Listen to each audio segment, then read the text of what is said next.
Welcome to Next on the Tee with Chris Mascaro, the show where you get the inside access to the best minds in the game. Each week, Chris has the privilege of chatting with top instructors, legendary players, course architects, and industry insiders. If you're looking to improve your game, gain a new perspective, or just hear some incredible golf stories, you are indeed in the right place.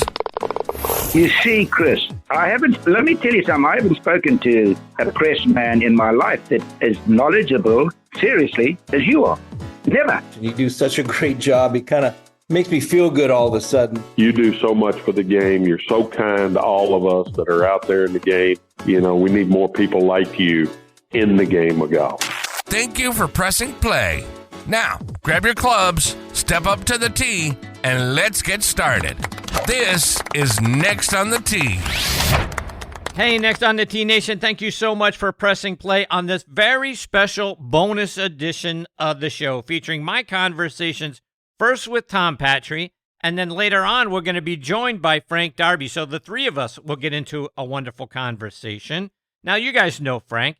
Frank has been a staple out on Sirius XM's PGA Tour channel with his show, along with Brian Kroll, called On Course. It airs Sunday mornings. Plus, Frank is also doing a show, Road to the Ryder Cup. And that's what we're going to talk about when he joins us. We're going to really get into the Ryder Cup conversation. Now, look, Frank has his foundation in New York golf, just like Tom Patri does. Both of these guys, and they've known each other for decades, both of these guys grew up in the Metropolitan Section and have a huge history back there and have a lot of knowledge. Frank has set up tournament play there at Bethpage Black for the Metropolitan Sections many times. He is also the former head coach at St. John's University. He was there for 20 years. One of his players, Keegan Bradley. So he's got a lot of knowledge about what might be on Keegan's mind, what the course setup might look like. Tom Patri has played many tournaments out there at Bethpage Black. He also has an eye for what that course could take a look at, what may give us an advantage or not. Both of these guys are going to be fantastic listens. So TP and I will kick off the show talking about a lot of different topics that have been in the news lately. We'll look back at the ball controversy. That has come back up recently thanks to the outgoing president of the USGA. You'll get Tom's thoughts on that. We'll also talk about tour exemptions that have been handed out, sponsors exemptions that have been handed out. People have sort of bantered that around because of the number of sponsor exemptions that Ricky Fowler got this year, and is that fair or not? And we'll also talk about Tommy Fleetwood, his boy J.J. Spahn, and look ahead a little bit to the conversation with Frank Darby about some guys who may or may not be on the U.S. Ryder Cup team and why they should or shouldn't be. And then Frank will jump in and he'll take it to a whole nother level. So a lot of Ryder Cup conversation coming your way on this special bonus edition of the show. Thank you so much for being here and tuning in. Sit back, relax, let us take your mind off everything else going on in your life for the next hour or so. Okay, but before we get into this week's show, I want to start off by giving a shout out to our good friends over at the Pittsburgh Tribune-Review. TribLive.com is the leading news website for Western Pennsylvania with news around the clock. Pittsburgh pro sports coverage, a high school sports network, a podcast network, which you can find Next on the Tee on. So go out and bookmark TribLive.com or download the Trib Live app for free and stay up to date with all the news in Western Pennsylvania and this show. I want to welcome a new member to the Next on the Tee family, Sunday Swagger. Tired of boring golf clothes? Sunday Swagger is changing the game with premium performance apparel that delivers the look and feel of $100 polos for much, much less. Never sacrificing on style or comfort, their bold polos, shorts, and outerwear feature four-way stretch and moisture-wicking fabric that moves with you, whether you're crushing drives or crushing happy hour. With over 300 unique designs and vibrant colors, ranging from bestsellers like Jawbreaker to exclusive collaborations with Guinness, Sunday Swagger offers something for everybody. And their matching prints for couples and families with children are flying off the shelves as their most popular styles. You might even recognize Sunday Swagger designs in popular Hollywood movies and TV shows, including Happy Gilmore 2. Sunday Swagger is guaranteed to turn heads and spark conversation. Visit SundaySwagger.com and join the Sunday Club for exclusive drops and member benefits. Sunday Swagger. It's your swagger. Embrace it. Own it. And folks, this year, Get ready to experience the game like you've never experienced it before at the Keep. It's the brand new Bill Bergen and Reese Jones co-designed course up at Macklemore. Nestled high atop Lookout Mountain, the Keep offers breathtaking vistas that are even more spectacular in person than they are in the pictures and the videos. With its challenging layout and awe-inspiring views, every round there is an unforgettable adventure. Whether you're taking on the signature holes or just soaking in the scenery, the Keep is where your best golf meets nature's finest backdrop. So grab your clubs and join us up at Macklemore this year. The Keep is open for preview play, and it's waiting for you. But you got to hurry now because spots and availability are filling up fast. So don't wait. Check out both courses, the Highlands and the Keep, for yourself online at themacklemore.com. And then do yourself and your buddies, or yourself and your family a solid by getting your spot reserved now. And experience distance and forgiveness all at once with the new QI35 driver from TaylorMade. QI35 is designed to give golfers more distance from more of the face while maintaining maximized forgiveness through high MOI designs. Whether you're looking for low spin and maximum workability or easy launch and plenty of adjustability, it's available in low spin, core, and max models. QI35 also has a full assortment of fairway woods and rescues to deliver distance and forgiveness throughout the top end of your bag. Check them all out online at TaylorMadeGolf.com. All right, now back in next on the tee with me is one of Golf Magazine's top instructors in our game, a guy who won 17, and I got corrected last time, 17 events during his junior golf career. Played his college golf at Florida Southern, where he was a two-time first-team All-American. In 1981, he led the Florida Southern Moccasins to a Division II national championship, and he won the individual honors. In 1992, he was inducted into the Sunshine State Conference Hall of Fame, turned pro, and played professionally from 1981 to 1988.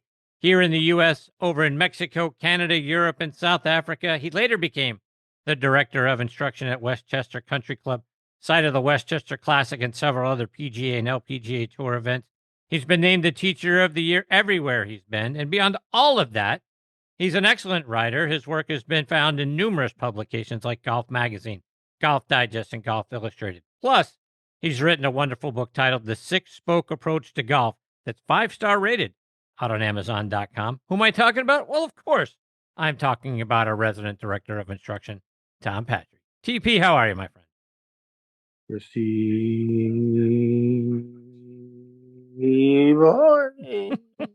TP, how are you doing? You okay? I'm doing good. Right? I'm doing good. I'm actually got the TV on, and I'm watching the Payne Stewart Awards. Stewart Award. Paul Azinger is the winner, and he's speaking. And you're ruining my TV time. So let's get on with this. Okay, please, let's go. All right, let's get going, because and here's what I want to start with. And I was going to wait till the end, but I know this is going to get you fired up, so I decided to move it up to the top. Here we go. All right, so a topic that had kind of died down for a while, but popped back up recently, is the whole idea around rolling the golf ball back. Your favorite outgoing president, Fred Pepperell of the USGA, was asked about it at the U.S. Junior Amateur Championships, and he acknowledged that the strong resistance from the PGA Tour, the PGA of America, and the manufacturers are out there, but they are steadfast at the USGA and the R&A about making the current golf ball non-conforming starting in 2028 for professionals and 2030 for the rest of us. We know Augusta National is on board as well. Jay Monahan tried to get back into the players' good graces last year by saying the tour is just not going to accept it. But now that he's finally being moved out, Tom, your thoughts? Do you think the tour comes around as we get closer into 2027, maybe late 2027? Or could there be a PGA Tour, LPGA Tour golf ball bifurcation where they have one ball for the regular tour, tournament events, tour events, and another ball for the majors?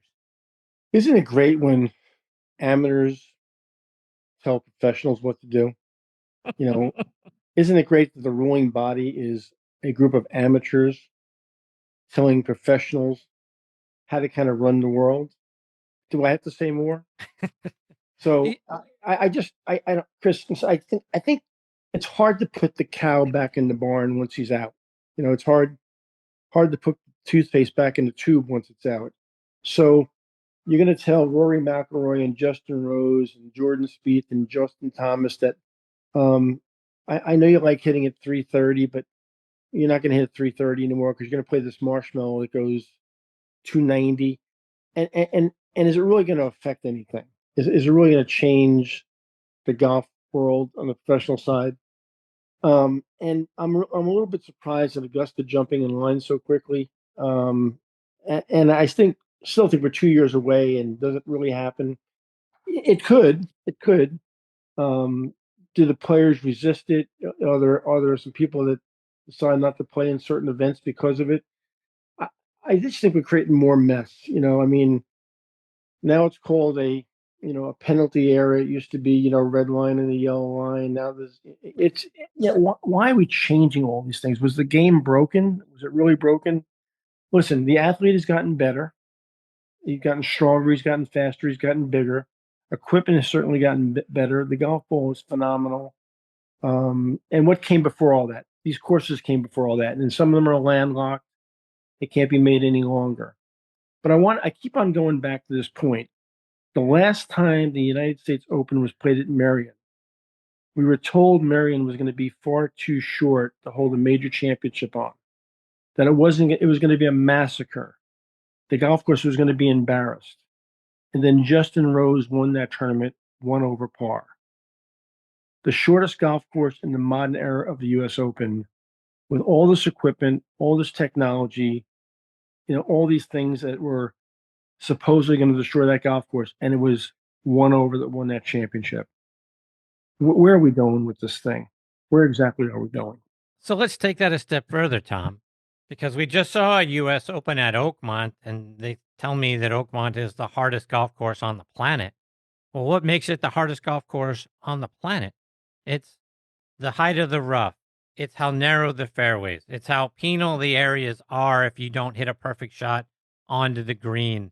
I mean, can't we do that anywhere? I mean, look, I know that some tournaments aren't the same as others, and we have scores that get into the upper teens under par, and maybe that's fun. I mean, we have it, up in Connecticut, right? I mean, we get there every year, and guys are threatening to shoot 58, 57.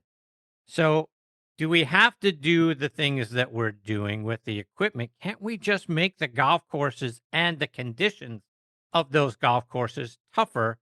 And that way we don't end up with having to do anything with the equipment at all.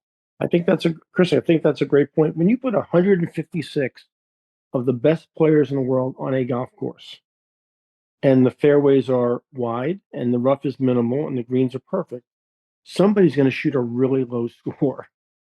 A really low score. Now, take the exact same golf course and change the fairway width, change the height of the rough, okay? Firm certain areas up, pin placements. The scores will not be the same, okay?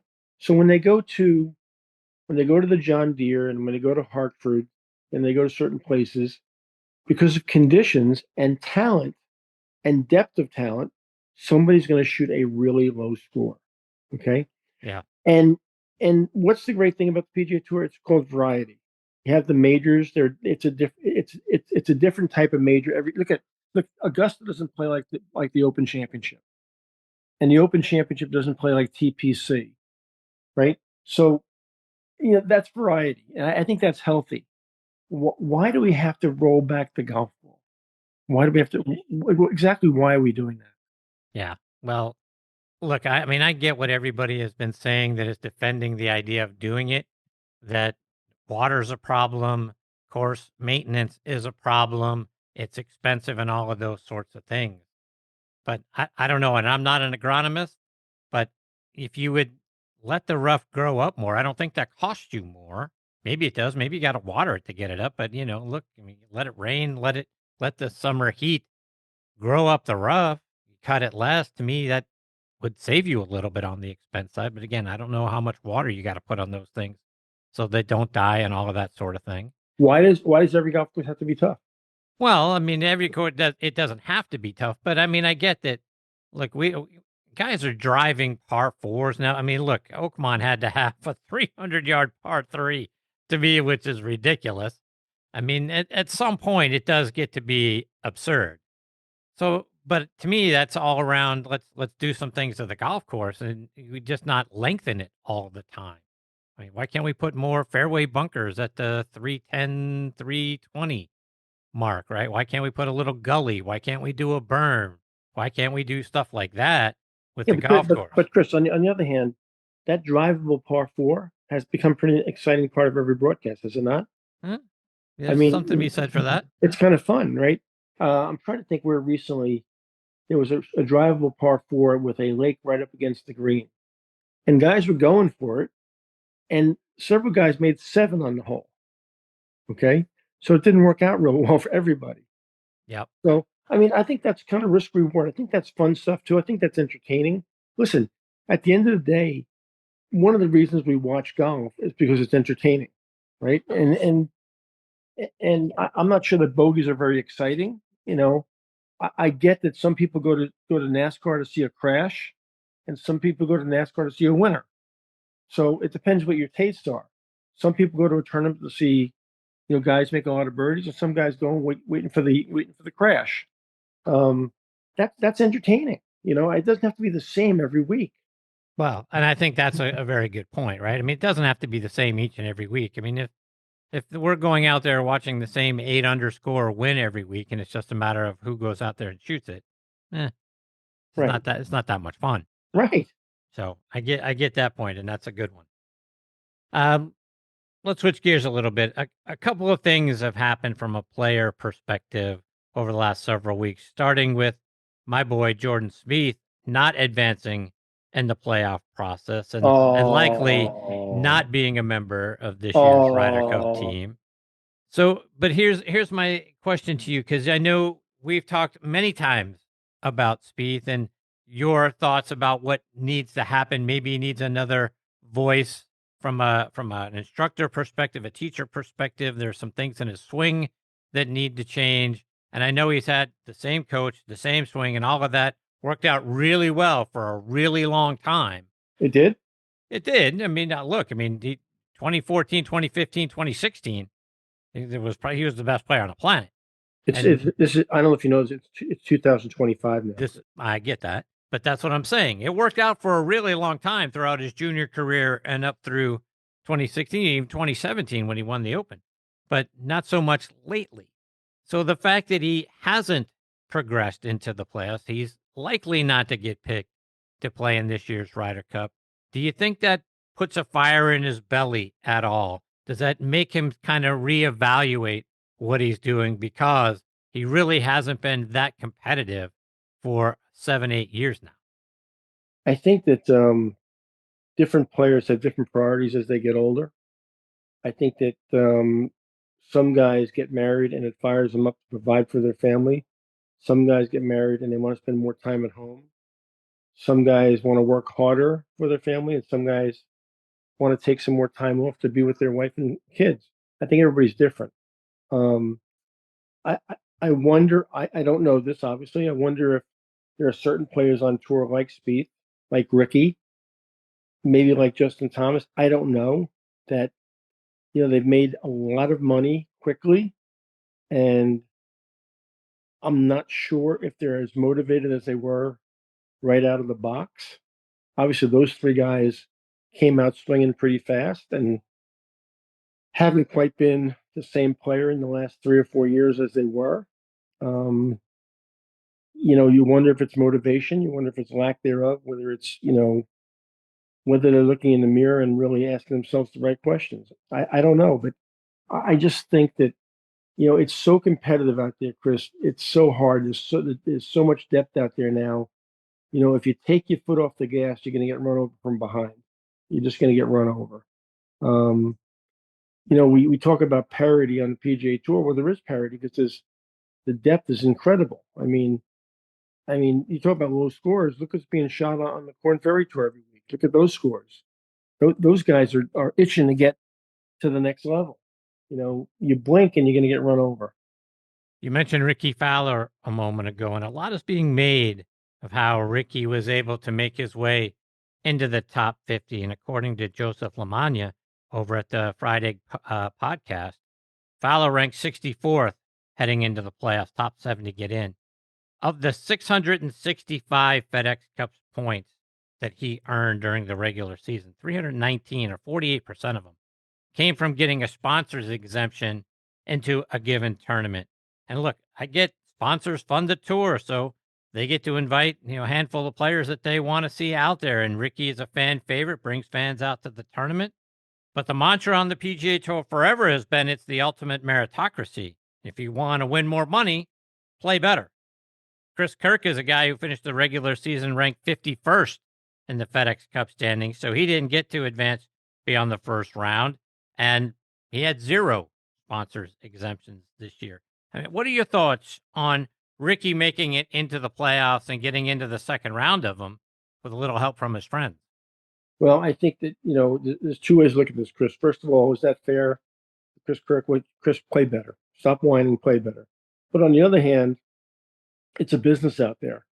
And certain guys move the needles and certain guys don't move the needles. Chris Kirk is a wonderful player. There's no 2 ways about it. He's a world-class player. But he's not the household name, and doesn't move the needle like Ricky does for whatever reason, And we know some of those reasons why Ricky moves the needle. So when a sponsor says, listen, I got 2 spots this week, who am I going to give them to? It's a business. Who's going to bring, more eyeballs to the screen? Chris Kirk or Ricky Fowler. And that's just the reality. So you can whine about that all you want, but that's just business. And that's just doing business. That's all that is. Tom, we've talked about what a big Tommy Fleetwood fan you are. He still is yet at this point to win on American soil. He's taken 2 leads into the back 9 on Sundays recently, first at the Travelers Championship, then a couple of weeks ago at the FedEx St. Jude. I love how positive Tommy has been framing those disappointing finishes, saying he'd rather have those things happen versus not being in that position at all. But has winning here in the U.S. gotten into Tommy's head? What needs to happen to kind of settle him down, not just at Tommy's level, at all of us? We all have things that we're trying to win. It may just be the Nassau we're playing against our buddies on a weekend. Can't get over the hump. What has to happen to settle Tommy down and get him to win here in the U.S.? Well, let me ask you this one. If that 75-foot putt hadn't gone in at the Canadian Open a couple of years ago and he had won in Canada, would he have closed these 2 tournaments differently? I kind of believe he would have. So, I mean, one got snatched from him and he did nothing wrong, kind of a miraculous J.J. Spawn type putt, Scotty Scheffler type chip in, to snatch that victory from Canada from him. Or he would have won there, going away.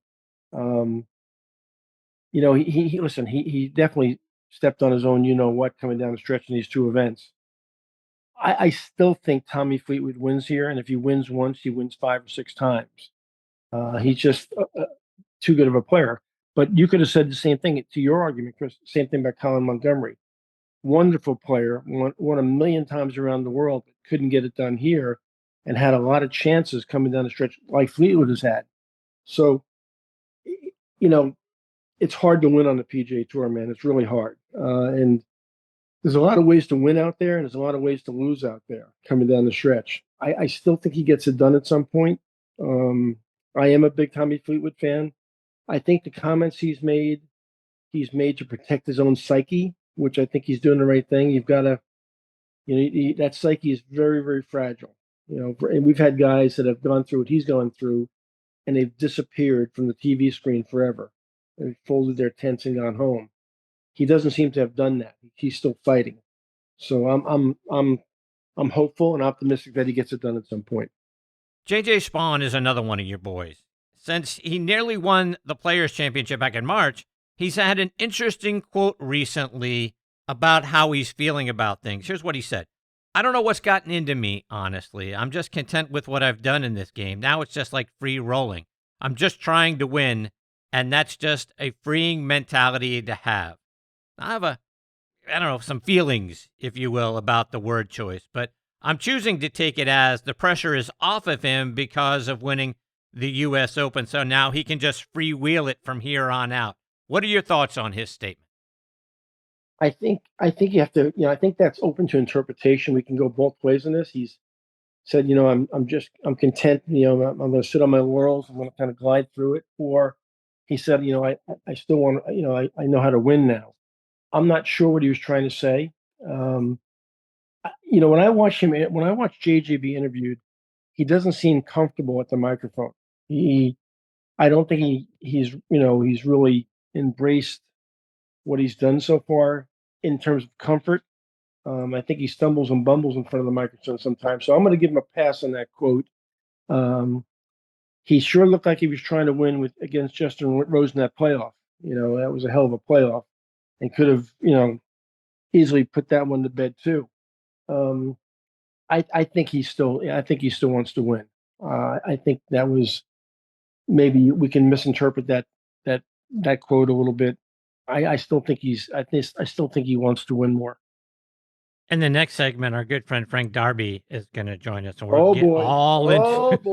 we'll get deep into the Ryder Cup. But leading up to that, Rory McIlroy commented last week that he thinks it's impossible to be a playing captain, saying that there's too much for the captain to do during the week. He can't focus enough on playing. Now, we haven't seen a playing captain since Mr. Palmer did it back in 1963, and the Ryder Cup wasn't nearly the event that it is today. Right. Do you think it is going to be too much for Keegan Bradley to try to do both? I think that this thing has gotten so big, so larger than life. The media demands are so different now than they were in '63. The television coverage, not only here, not only in Europe, but worldwide. It's a global event that people tune into that are golf fans. Like I said, the media demands, the dinners, the organization, the families, the tickets, the friends that show up, and then the pressure of playing. Can he do it? Will he try to do it? I don't know. I mean, I just think it's an awful lot to ask of any one person. And then where do you play? Do you play both matches? Do you play one match? Do you play singles on the last day? Do you turn it over to a vice captain? Are you comfortable with that? Is that why you were picked to play, or you're picked to captain?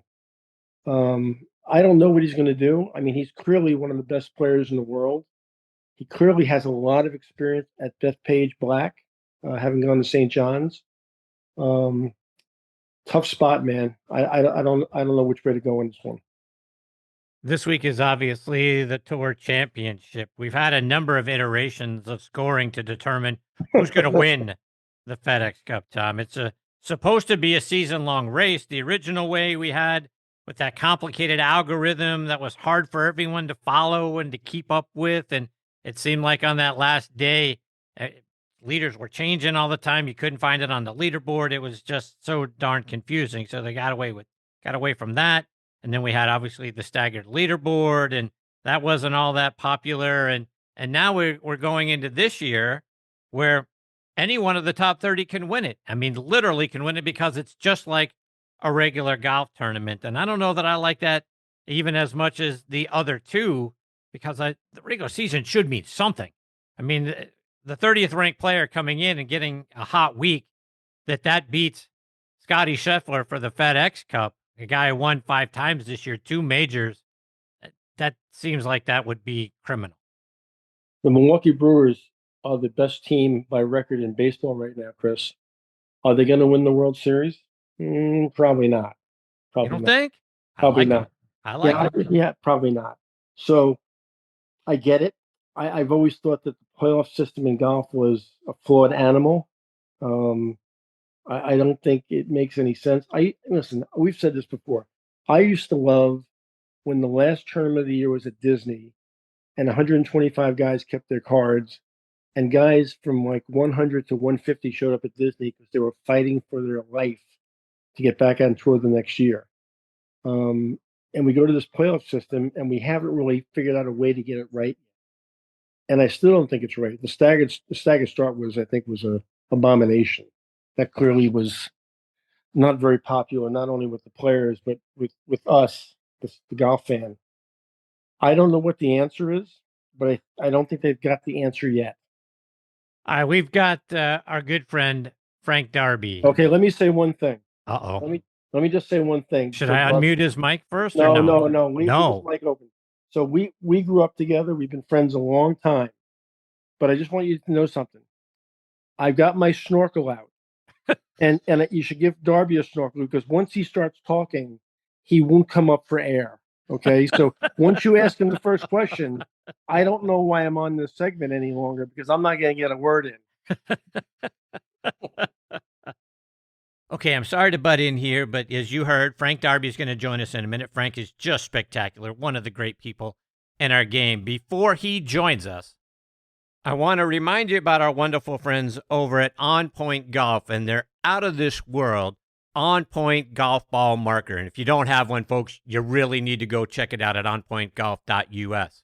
Get the #1 ball marker in the game of golf. On Point is the only 3-dimensional ball marker out there with alignment technology and a removable coin that is approved to use according to the rules of golf.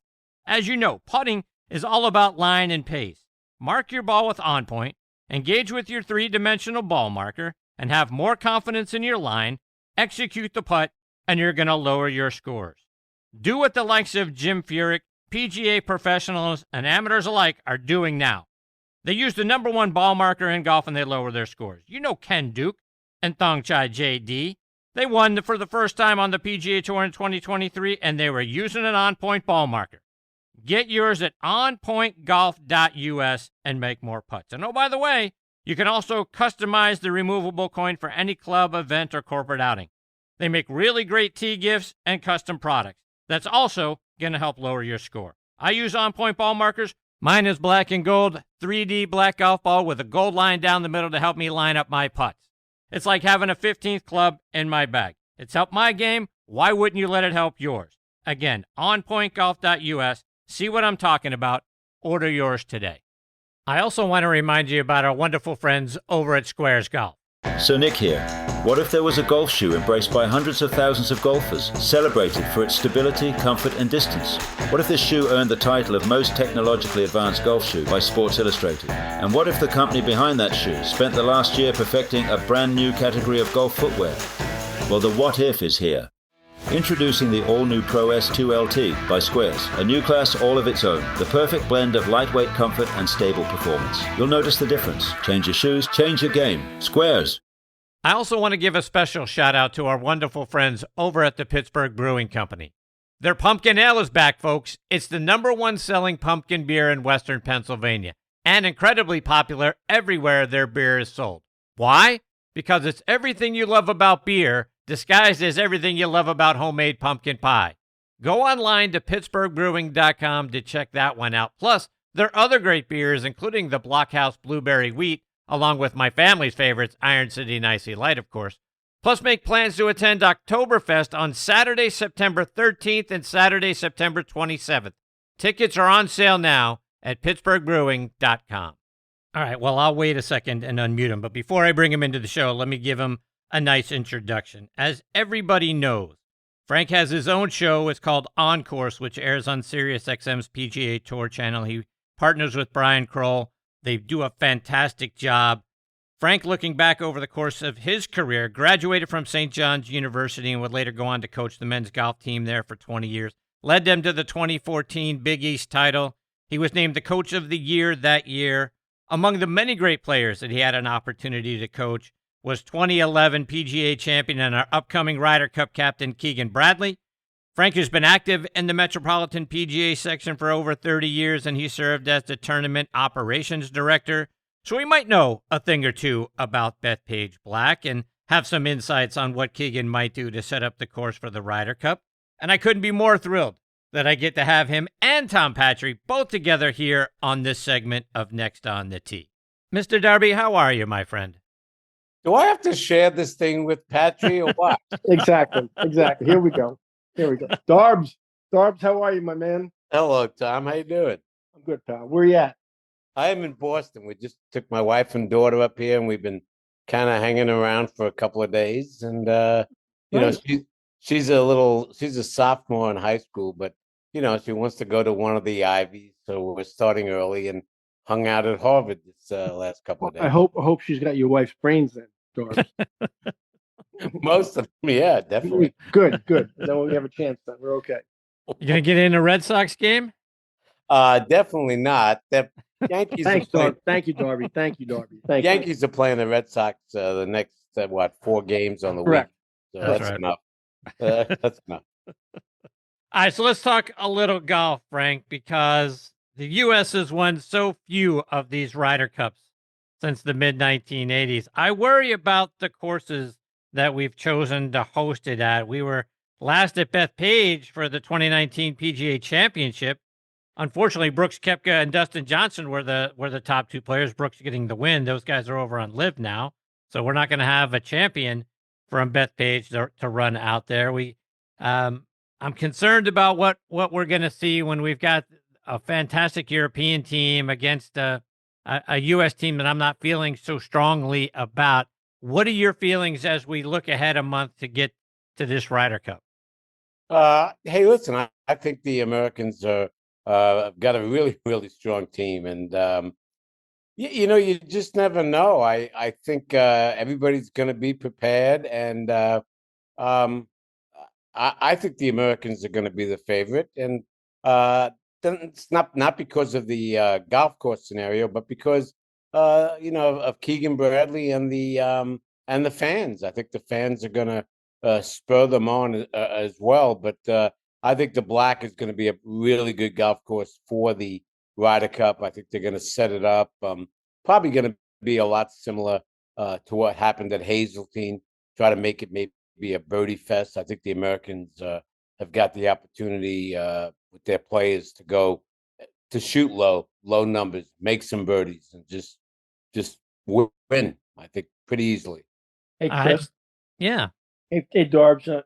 For people listening out there, one of the things they don't know is Frank has been a long-time setup man for the Met PGA, and he set up the Black on numerous occasions. Him and I have played a lot of golf on Black. I know he has. I certainly did as a kid growing up. Darbs, I don't see Black being a birdie fest unless the setup is a lot different than maybe I picture it. How do you see it being set up? I think that we had. I'm doing a podcast called "The Road to the Ryder Cup," and I had the golf course superintendent on who I'm pretty friendly with, Michael Hadley, and they're going to probably not grow the rough up, let the Americans, drive the ball. They've got an advantage on the driver, and I just think that it'll be set up for birdies as well. I mean, Tom, you know it. There's only a few greens out there where they're a little tricky. There's a lot of little nuances on those greens once they get to a certain speed, like the old superintendent and my friend Craig Curry. Yeah, right. But I think they can make a lot of putts out there. I think Frank makes a good point. Those greens are not particularly undulating. There are some nuances, but they're, by tour standards, they're pretty docile in terms of undulation. And if the speed is really, really, really quick, you can be pretty aggressive on those greens. And it's funny, I've never seen that golf course with no rough, so I don't know what that would look like. I mean, I remember my golf there. I played in a couple of state opens on that golf course, and you hit it out of the fairway and you couldn't advance the golf ball. So if they cut the rough down and it's docile, it would be a different golf course, a much different golf course. And like I said earlier, Frank's done a lot of setup on that golf course for the state open, so he would know much better than me in terms of setup. Like I said, I've never seen it without any rough, so I can't even picture Black without rough. But that would make it very different. To his point, though, Tom, if they cut the rough down and essentially allow the Americans to bomb the heck out of the driver, and this becomes more of a putting contest, does that give us an advantage? Is that good for the U.S. team? I think this whole thing about advantage in terms of talent is a false bravado. Listen, golf is a worldwide game now. It's a global game. It's not like that European team doesn't have a lot of talent on it. So I think Frank makes a good point. I think the advantages are the guys are home. The advantage are that New York crowd will be big time behind them, and they'll be raucous, man. That place will be rocking in New York for sure. They will give that that European team a lot of grief, and they'll make them as uncomfortable as they can possibly make them. Is that enough of an advantage? It could be. It could be. It could be. It could be the determining factor. They could be the sixth man for sure. That crowd will not be friendly to the European team at all. Tom, earlier this year, you and I lamented about the ticket prices that are being charged. $750 is pretty steep for most middle-class Americans to afford to be able to go out there, but they sold out Thursday through Sunday in 48 hours. They had over 500,000 people apply for the ticket lottery. They're expecting about 50,000 people a day. Are you still concerned that the crowd may be too corporate to be loud, boisterous, and raucous enough to get behind the guys? I'm going to make a really silly prediction. Bethpage as a facility, is Frank back? Yes. I'm back. Frank, jump in here, but Bethpage as a facility is the home of public golf in New York. It's where the mailman and the plumber and the contractor and and the policeman and the fireman, all play golf, and that's their home. And I would suspect that ticket or no ticket, some of those boys are going to find their way onto the property. and if they do, and we get another 10,000 of those characters on the property, there will be some noise, a lot of noise. I remember sitting on 15 fairway, Frank, and Sergio Garcia was playing with Davis Love.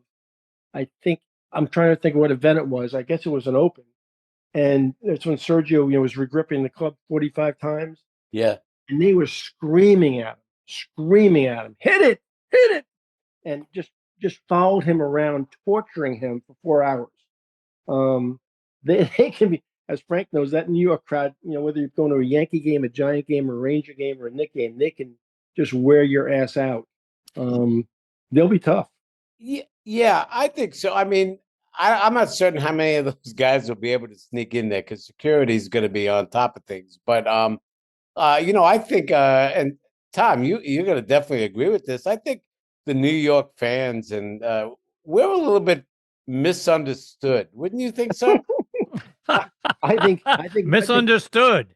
We're clearly understood, Frank. Very clearly understood. And I'm not talking thinking wise. I think they're very. I think they're good fans, and you hear they're great fans. They're passionate. A lot of they're knowledgeable as well. And you're right. There was nothing better than Sergio. I was around there on 17 when they were counting every time he regripped it, out loud, 8,000 people. And same thing when they sang Phil Mickelson "Happy Birthday." Right, I mean, it went right. on the entire length of the hole. So, right. I think the fans are going to, I think the one thing that the PGA of America is a little leery of is there's a lot of downtime. What are they going to be doing? And, they don't want this turning into a Hazeltine first tee up there. Remember, that was completely out of control. So, but I think you're right. I think it's not going to be the people out there. It's going to be the corporate people out there mostly. Frank, I want to kind of go through both rosters with you, and we'll start with the six that we know are in on the U.S. team. Scotty Scheffler, 0-2-2 last time around in 2023. J.J. Spaun obviously is a Ryder Cup rookie. Xander Schauffele, 1-3 last time. Russell Henley, a rookie, but partnered with Scotty Scheffler at the President's Cup last year, and he was 3-1, and they were fantastic as a duo. Russell would go on to beat Sanjay M 3-2 in the singles. Bryson DeChambeau, obviously not on either of the last Ryder Cup or President's Cup team. If you go back to 2021, he was 2-0-1. Another guy who got paired with Scotty, and they were 1-0-1 as a duo. Bryson won his singles match over Sergio 3-2. And then Harris English, who was playing in his second Ryder Cup. Now it's been a little bit. He played back in 2021. He was 1-2 in those matches. He lost his singles to Lee Westwood. So when you look at those six guys, Scheffler, Spaun, Schauffele, Henley, DeChambeau, and Harris English, how do you feel about that top six? Yeah, I like the top six. I think there's it'll be interesting to see who gets paired up right here. I think we've got some rookies. We're probably going to get some rookies on the next six picks. And we can't forget that and Dave Marr brought this up on my Sirius show last week. When they won at Whistling Straits, the Americans had 6 rookies on that team. So I think we're going to have a few different combinations. And hey, we've got the best player in the world in Scotty Scheffler. I'm sure he's going to play as much as he can. And I'll tell you what, you were talking about him before. I'm a big J.J. Spawn fan. And I think he just drives it good. He just looks like he's, a cool character out there. And, so I like the 6 right now because they've been playing great. TP, what are your thoughts on the U.S.'s top 6? I just think the word rookie is you can throw that word away. These guys are so seasoned now. I think Frank would agree. I mean, these guys play golf all over the world. They play for a lot of money. They play 25 events a year. Sure, they want to play for their country. Sure, it's different. It's a team event, but the word rookie doesn't apply anymore on either team. Because obviously Europe will have a few fresh guys too. Once the bell goes off, these guys are thoroughbreds, man. They know how to compete. Well, when you look at the European team, most of those guys, at least the top 6, again, we don't know the captain's picks at this point, but they're top 6 seasoned veterans. Rory McIlroy, 16, 13, and 4 all-time in the Ryder Cup. Robert McIntyre, the youngest, if you will, in Ryder Cup experience, 2-0 and 1 last time. Tommy Fleetwood, 7-3 and 2. Justin Rose, 14-9 and 3. Terrell Hatton, 5-4 and 2, but unfortunately last time he was 3-0 and 1 against us. And then Shane Lowry, who actually doesn't have a great record, 2-3 and 1 in his 2 Ryder Cup matches. A lot of veterans there. But as you're saying, you don't think that makes a difference, Tom? I think they're all veterans, Chris. I think that, just pick a name, Harris English. I mean, he's a wonderful player, man. Wonderful driver of the golf ball. I just think the word rookie, you can throw it out the window for this. I really do. Frank, if you look at the next 6 guys based on points for the U.S. team, Justin Thomas, Colin Morikawa, Ben Griffin, Maverick McNeely, Keegan Bradley, Brian Harmon. How do you feel? Do you think Keegan's going to end up going chalk here? Or can you see that maybe somebody else reach further down in the list for a captain's pick? Maybe a Cam Young, Patrick Cantlay, Sam Burns. How do you think he rounds out this team? Yeah, I think there's going to be a couple of surprises right here. I think Cam Young is definitely under consideration right there. I guess we're going to have to see what happens this week at the Tour Championship right there. But I like that whole 7 to 13 list right there of players. I think that's going to determine what happens right here, at least in my eyes. Frank, explain to everybody who's listening your relationship with Keegan and why you have a relationship with him, and make a comment on what you think he's going to do as far as playing or not playing. Well, let's see. I recruited and coached Keegan for 4 years at St. John's University. It was just a fantastic experience. He was great to have around, natural born leader. Never really had to say anything to him. He knew he had just fantastic work ethic. He was, he really wasn't serious about, the college experience in regards to the social part of it and partying. He was into playing golf. We had a very, very strong team right there. His the number 2 guy there was Michael Ballo, who just won Connecticut Open. The thing that Keegan brought to that team for 4 years was just being able to, the team chemistry end of it. They all lived together in a really neat house close to St. John's. They did everything together, including going to college basketball games and practicing as much as they could and playing great golf courses. We only had 6 guys on the team, so they all played together. They always loved to play different kinds of games, and he kept those guys going. He kept them motivated, and never really had to worry about what they were doing, because the one thing that they did do was they were on the search for pizza. That's all they ever did. They honestly and truly, I'd call them up the next day and say, "Hey, what did you guys do yesterday?" If I wasn't there with practice, and they'd say, "Well, yeah, we played Glen Oaks, and then we went to a couple of places trying to find some, great pizza." And it was true. They did do that. So I think he's going to be really well prepared. I think he's surrounded himself with a lot of great people growing up and had a lot of people behind him, as he has right now with John Wood, and his wife Jillian is a star as well. So I'm sure she's going to handle the social end of it and the wives, and be just like Keegan with the way that he does stuff with team chemistry. Frank, can he do both? Can he be a playing captain? Like he said, why not? The issue is he has nobody to talk to about this, whether he can do it. I think he can. I think he's got a pretty good group of vice captains right there. Jim Furyk. I mean, I thought Cantlay and Fowler coming out the other day and saying that he could do it, and he should do it. I think that's a big, big thing. I just think it's really going to come down to the Tour Championship right here. What happens here? Tom, getting back to the other 6 guys that are out there, potentially if you go the chalk line, Justin Thomas was a controversial pick last time around. Colin Morikawa has had more caddies this summer than he has top 10s this season. You look at Patrick Cantlay, I don't know if they can find a hat that'll fit him.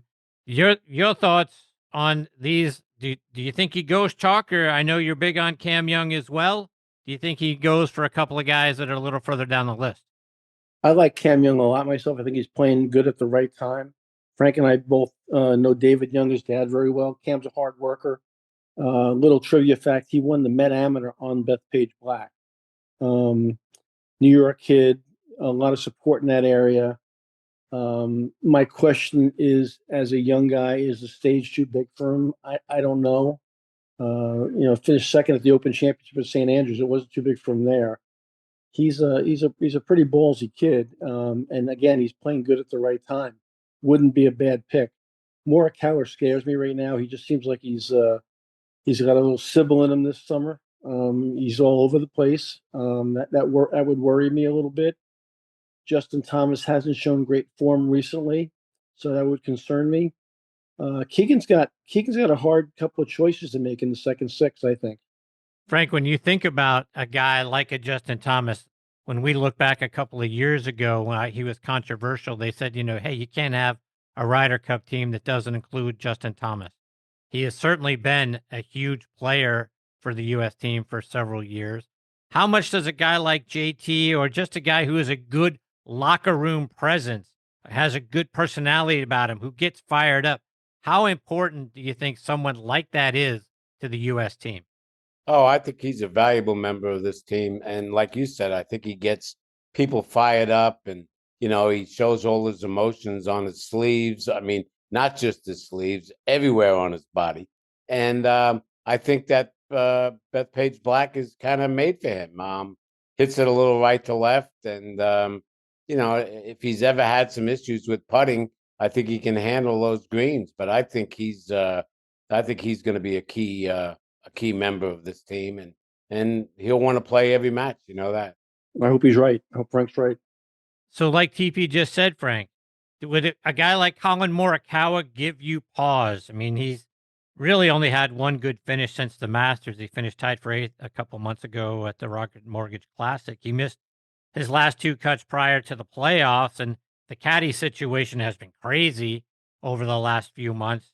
And then he had the run-ins with the media and all that sort of stuff. Does a guy like that, and where his headspace is at, would he give you pause to be part of that team room? Yeah, I think there's probably some concerns there about. I always get concerned watching him on TV when he gets that double cross going. He's trying to hit cuts. And he's comes out all the time. You read his interviews. I didn't know whether I had a draw this morning or I was cutting it and this and that, but I think he's going to have a little bit of time here to get himself going too. As much as these guys play, maybe he needs the 2 or 3 weeks that's going to be off here between the selections and the actual Ryder Cup. Tom, as I mentioned, Scotty Scheffler 0-2 in the last Ryder Cup, but we all know he's the best player on the planet right now, and he is just steamrolling his way to the top of leaderboards. But if he were to have a bad week, does the U.S. team go as Scotty Scheffler goes? Can there be somebody else that could pick up the team if he is not playing well? Or are they going to be really dependent on him to go out there and play as many matches as possible and maybe do a Dustin Johnson and go 5-0? I think Frank would agree with me. I don't think you have to worry about Scotty Scheffler. I think he's motivated based on that last Ryder Cup to right his record a little bit. He's playing great. I think he wants to kind of turn that thing around on his own resume. But again, I think it goes back to there's a lot of talented people behind him. I don't think he has to carry the team. I think he has to do his part. But I think everybody has to step up. I don't think this is going to be a runaway on either side. This is going to come down to the singles on Sunday, and I think it's going to be close. Again, like you said, Chris, that top six on the other side is pretty talented. Frank, what do you think? Does the U.S. go as Scotty Scheffler goes, or does he not have to carry the team like TP was just saying? Yeah, I don't think. I think he's just a given. I think you just put him on the side, let him go. I think you're going to see. I mean, hey, listen. I think it was a unique pick by the PGA with Keegan.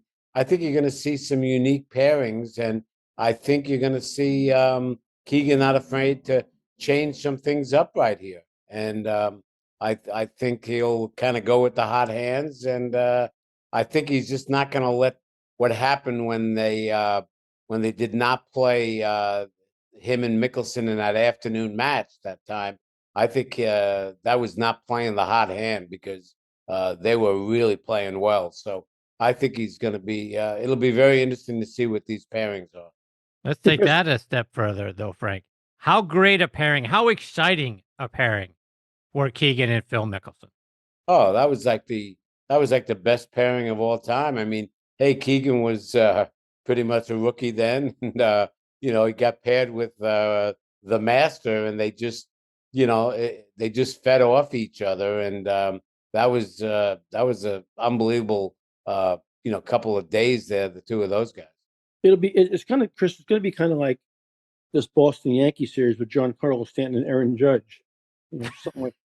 Don't you think, Frank? Yeah. I think so. Yeah, there'll be a lot of swinging and missing. Here we go. That's what we'll see from those two guys. There we go. See, Frank, you know what's going on here, right? Well, yeah, I can kind of say it, but I thought we were talking golf, not baseball. Yeah. All right, just a couple more before I let you two guys go. I want to get to the back end of the European team. When you look at 7 through 12 based on points, Sepp Straka, guy went 1-2 last time. He and JT, he lost in the singles to JT 2-up.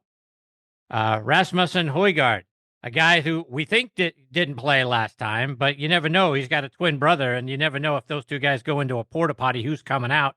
If one's playing bad, maybe the other stuff comes in. But he would be a rookie this time around. Ludwig Åberg, who was a rookie last time, went 2-2. Victor Hovland, 1-1 last time. Matt Wallace is a rookie, but he finished tied for third at the PGA Championship in 2019 there at Bethpage.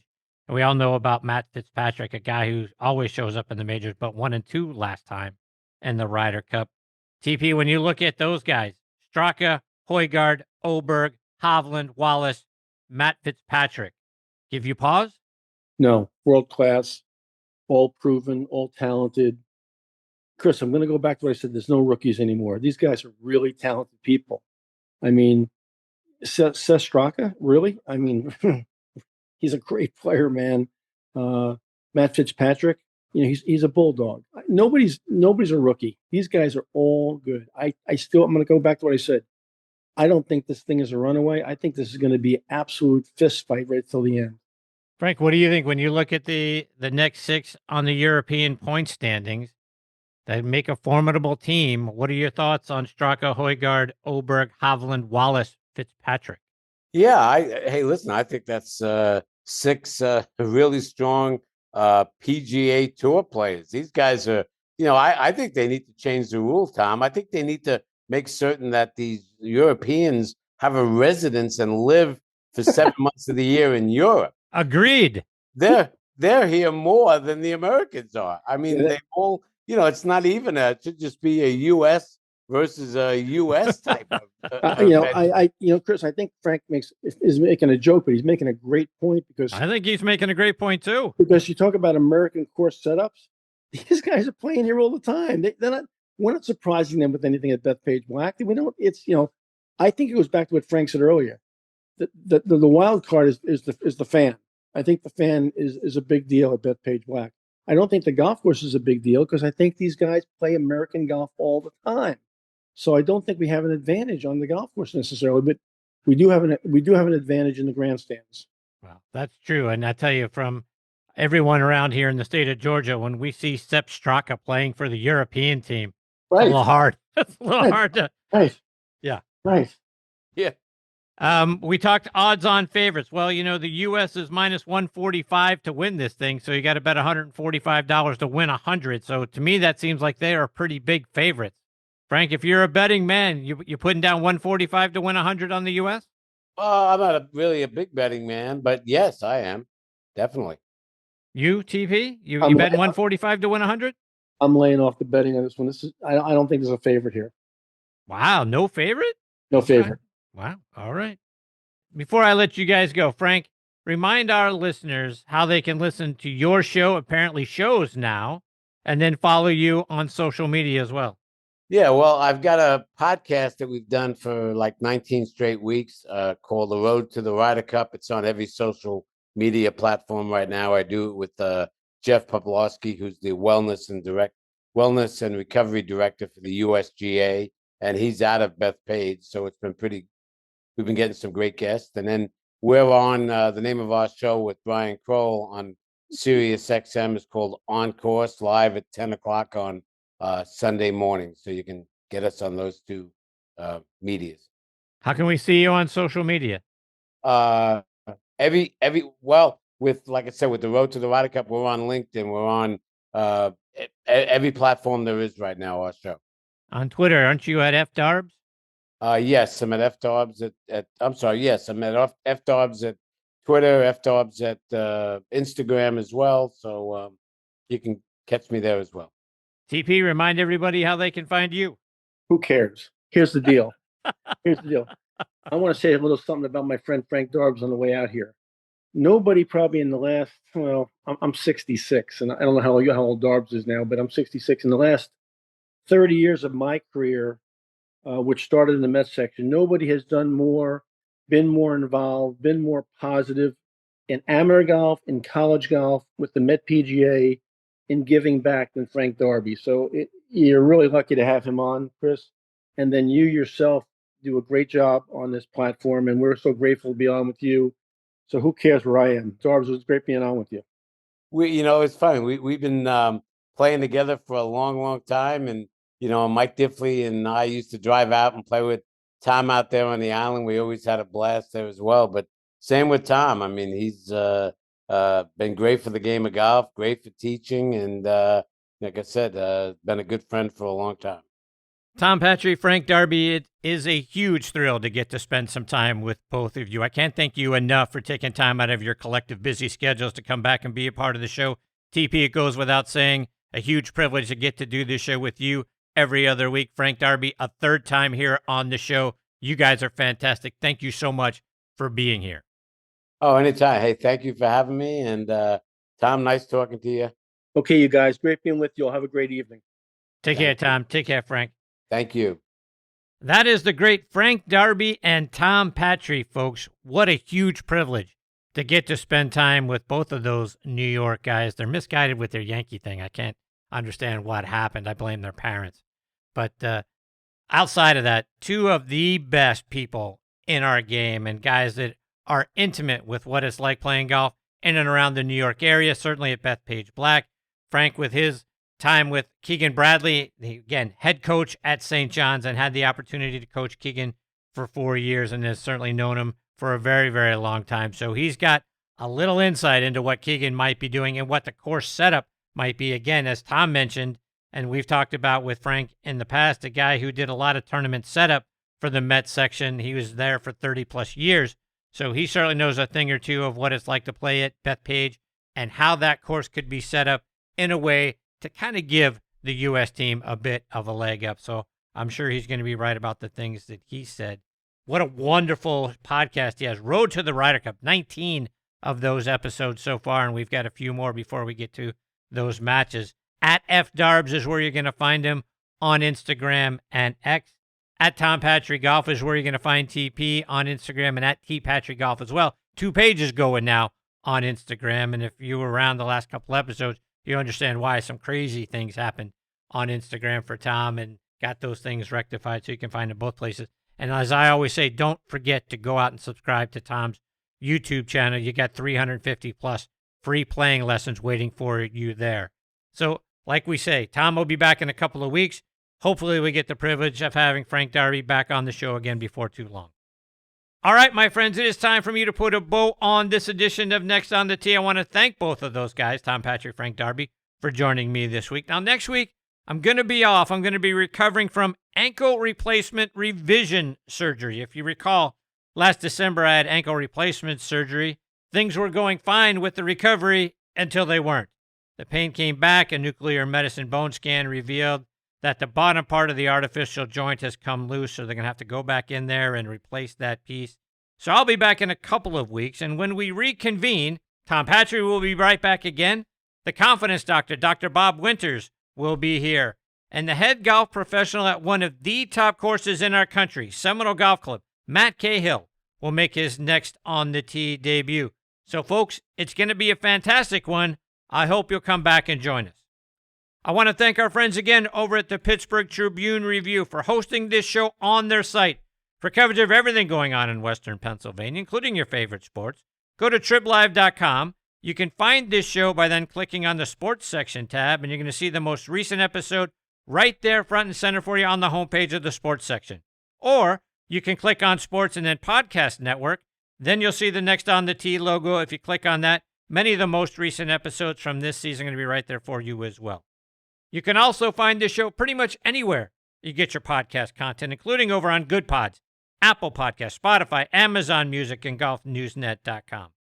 And as always, a big thanks to the wonderful folks over there at Good Pods for making this show one of their recommended podcasts. So please download the free app and stream your favorite podcast right there from your favorite device. But like I say each and every week, my biggest thanks go out to all of you for being the greatest supporters in the history of podcasts. I appreciate each and every one of you so very much. Until next time, hit 'em straight, my friends.